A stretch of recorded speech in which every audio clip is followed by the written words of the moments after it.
We,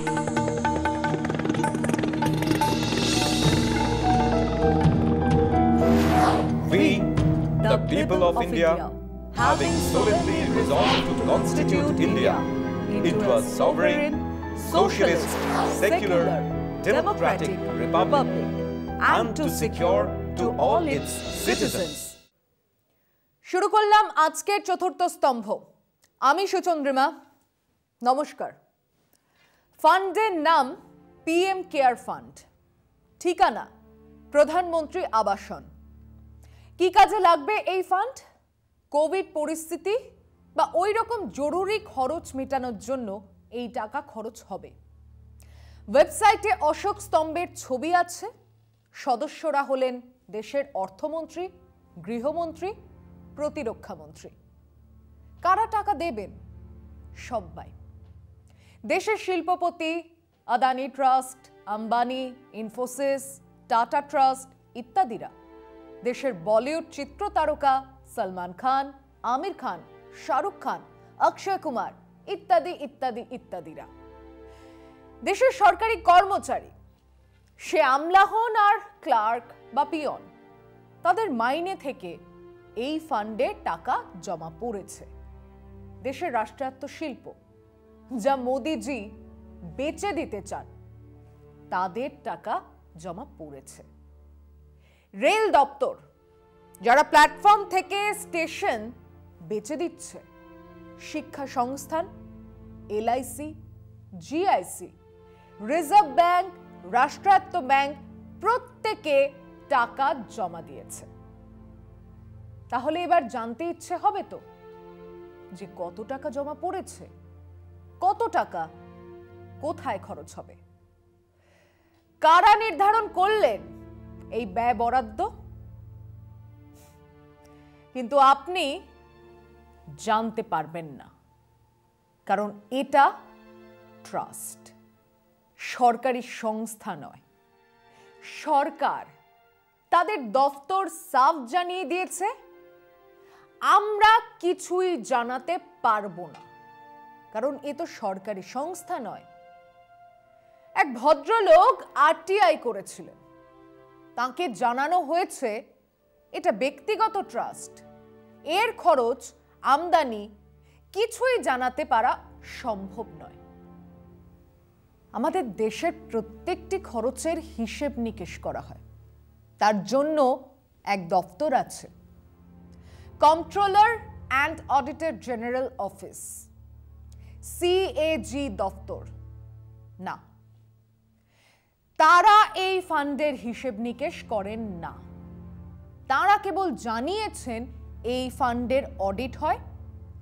একজন auditor এই ফান্ডের অডিট করেন, তা সে তো বিজয় মালিয়ার কোম্পানি বা নীরব মোদীর কোম্পানিরও অডিট হয়েই থাকে।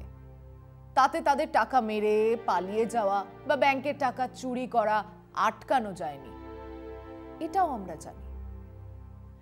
মানে দেশের প্রধানমন্ত্রীর নামে ফান্ড, টাকা দেবেন জনসাধারণ বা দেশেরই বিভিন্ন প্রতিষ্ঠান, কিন্তু তা নাকি সরকারের নয়। তার হিসেব নিকেশ সিএজি করবে না। এমনকি সেই ফান্ডের যে ওয়েবসাইট আছে সেখানেও গিয়ে দেখতে পারেন, আয় ব্যয়ের কোনো লেখাজোখা সেখানে নেই।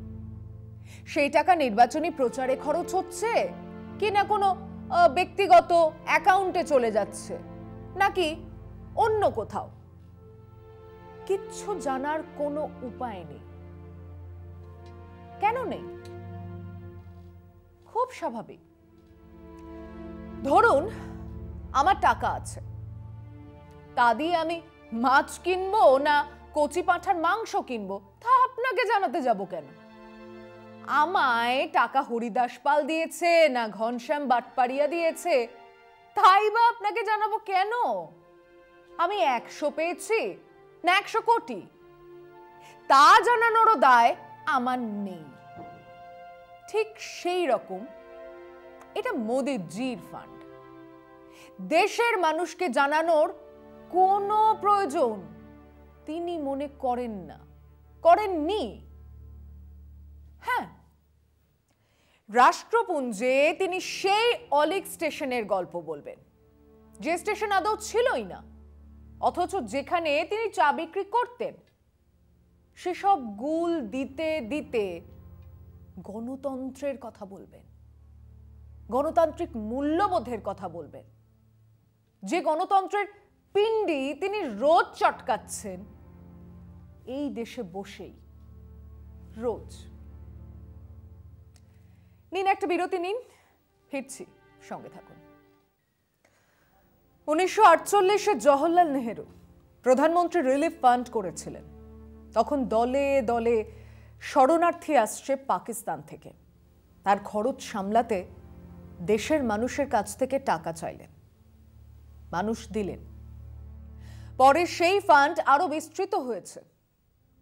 ওয়েবসাইট খুলে দেখুন, পাবেন কত টাকা এসেছে, কত টাকা খরচ হয়েছিল।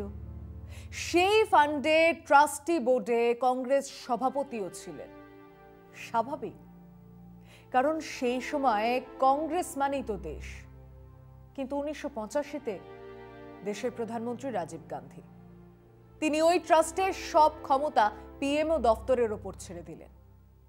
তখন থেকে পিএমও দফতর তার দেখাশোনা করে। প্রতিটি খরচের হিসেব থাকে ট্রাস্টের ওয়েবসাইটে।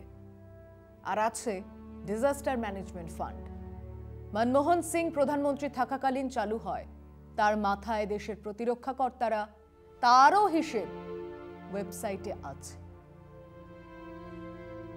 পিএম কেয়ারের নেই, কারণ নরেন্দ্র ভাই দামোদর দাস মোদী হলেন প্রকৃত গণতান্ত্রিক। দেশে শুধু নয়, 64 কোটি টাকার প্লেনে চেপে বিদেশে গিয়েও গণতন্ত্রের ঢাক বাজান। কথায় কথায় বলেন, না খাউঙ্গা না খানে দুঙ্গা। অথচ ট্রাস্টের হিসেব নিকেশ সবার সামনে রাখতে ভারী অনীহা। সেই টাকায় 50,000 ভেন্টিলেটর কেনা হবে জানানো হয়েছিল। তার খবর কি? প্রথমে বলা হলো 3,500 কেনা হয়েছে। তারপর বলা হলো থরি কিনেছেন 2,900টা। বিহারে পাঠানো হয়েছে, দক্ষ লোকের অভাবে তা গোডাউন থেকে বের করা যায়। ভ্যাকসিন তৈরির জন্য কাজে লাগানো হবে। সেই ভ্যাকসিন দেওয়ার পরে মোদিজির হাসি মুখের ছবিওয়ালা সার্টিফিকেট থাকবে। সে খরচ কোনখান থেকে আসছে জানা নেই। মোদিজি বললেন ফান্ড বানাবো, যেই বলা সেই কাজ। রেল দপ্তরের ছাঁটাই চলছে, রেল তুলে দেওয়া হচ্ছে বেসরকারি মালিকানার হাতে। সেই রেল দপ্তর দিয়ে দিল 150 কোটি টাকা। অন্য দপ্তর পিছিয়ে থাকে কেন? অর্থ দপ্তর সার্কুলার দিল, প্রত্যেক কর্মচারীকে 1 বছর ধরে প্রতি মাসে 1 দিনের বেতন দিতেই হবে, মাইনে থেকে কেটে নেওয়া হবে। কোন ফান্ডের জন্য? এক ব্যক্তিগত ট্রাস্টের জন্য, যার হিসেব মানুষ পাবে না। এ হয় নাকি? হচ্ছে।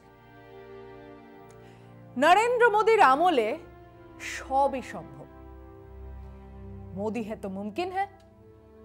একই সার্কুলার গিয়েছিল দিল্লির এইমস ইত্যাদি হাসপাতালগুলোতে। ডাক্তারবাবুরা জানিয়ে দিয়েছেন তারা কোনো ব্যক্তিগত ট্রাস্টে ডোনেশন দেবেন না। সার্কুলার ফিরিয়ে নেওয়া হয়েছে। কিন্তু এই কাজ কেন্দ্রীয় সরকারি কর্মচারীরা তো করতে পারেননি। তাদের টাকা জমা পড়েছে মোদিজির ফান্ডে। ফিরছি এই আলোচনায় আরো একটা বিরতি নিয়ে। সুপ্রিম কোর্টের কর্মচারীদের মাইনের টাকাও জমা পড়েছে। কেউ প্রশ্ন করেননি যে কেন অশোক স্তম্ভ লাগিয়ে এক ব্যক্তিগত ট্রাস্ট চালানো হচ্ছে। নিয়মটা একটু খোলসা করা যাক। নতুন আইন অনুযায়ী রাষ্ট্র বা সরকার ছাড়া কেউই দেশের নাম, দেশের এমব্লেম, অশোক স্তম্ভ, জাতীয় পতাকা ইত্যাদি ব্যবহার করতে পারবে না। মানে কাল আপনি চাইলেই ভারতীয় জাতীয় সুরক্ষা ফান্ড নামে কোনো ট্রাস্ট তৈরি করতে পারবেন না। বা কোনো কোম্পানি তৈরি করতে পারবেন না যার লোগো হবে দেশের জাতীয় পতাকা বা অশোক স্তম্ভ। তা কেবল সরকারই করতে পারে, এবং সরকার করলে তা হবে সরকারি প্রতিষ্ঠান। অন্য 8-10টা দপ্তরের মতো তার হিসেবের অডিট করবে সিএজি। তারা জানাবে কোন কোন সংস্থা বা কোন ব্যক্তি এই ফান্ডে টাকা দিয়েছেন, তা কিভাবে খরচ হয়েছে, কত টাকা খরচ করে আপনি আরটিআই করলে সংশ্লিষ্ট দপ্তর আপনাকে এই সব তথ্য দিতে বাধ্য থাকবে। যেমন ধরুন, আমরা জেনেছি রাশিয়া এবং সম্ভবত আরো 2টো দেশের 3টে প্রতিরক্ষা কোম্পানি, না সরকারি নয় বেসরকারি কোম্পানি, এই পিএম কেয়ার ফান্ডে টাকা দিয়েছে। কেন দিল? রাশিয়ার এক বেসরকারি ব্যবসায়ী প্রতিষ্ঠানের মাথা ব্যথাটা কোথায়? তারা হঠাৎ টাকা দিতে গেল কেন? কিন্তু সে প্রশ্ন তো তোলাই যাবে না, কারণ অফিশিয়ালি এটা তো জানানোই হচ্ছে না যে তারা কত টাকা দিল বা আদৌ দিল কিনা। বা ধরুন, আমার আপনার টাকা যে ফান্ডে জমা পড়লো, সেই টাকা দিয়েই কোভিড সার্টিফিকেটে প্রধানমন্ত্রীর সহাস্য মুখ ছাপা হচ্ছে কিনা জানবো কি করে? দেশের প্রত্যেক আয় সক্ষম মানুষ তাদের আয়ের পুরো হিসেব নিকেশ দেবে, ইনকাম ট্যাক্স রিটার্ন জমা করবে, কিন্তু দেশের প্রধানমন্ত্রীর নামে এই ফান্ড থাকবে যেখানে পাবলিক মানি জমা হবে, কিন্তু তার হিসেব নিকেশ থাকবে না। এটাই হলো নরেন্দ্র মোদীর স্বচ্ছ ভারত অভিযান। ট্রান্সপারেন্সি, পারদর্শিতা এবং চারিদিকে হিরণ্ময় নীরবতা। আদালত কোনো কথা বলছে না, গদি মিডিয়া মোদিজির জয় জয়কারে ব্যস্ত, সংসদে বিরোধীদের বলতেই দেওয়া হয় না। এ কেমন গণতন্ত্র? এ কোন গণতন্ত্র? Jawaharlal Nehru PM relief fund তৈরি করেছিলেন, তার হিসেব নিকেশ আছে। Manmohan Singh disaster management fund করেছেন, তারও হিসেব নিকেশ চাইলেই পেয়ে যাবেন। কিন্তু মোদিজির পিএম কেয়ার এতটাই কেয়ারিং যে তার হিসেব নিকেশ আপনাকে দেওয়া হবে না। কেন? কোন খেলা চলছে মানুষের পয়সা নিয়ে? কোথায় খরচ হচ্ছে? কেন এই ফান্ড ব্যক্তিগত ট্রাস্টে রাখা হলো? কেন সরকার তার দায় এড়িয়ে যাচ্ছে? এই প্রশ্ন আমরা করছি। জবাব না পাওয়া পর্যন্ত মোদিজি আপনার গণতন্ত্রের ঢাক বাজানো বন্ধ করুন। আপনার মুখে গণতন্ত্র শব্দটা বড্ড বেমানান। আজ এ পর্যন্তই। ভালো থাকবেন, সুস্থ থাকবেন। শুভরাত্রি।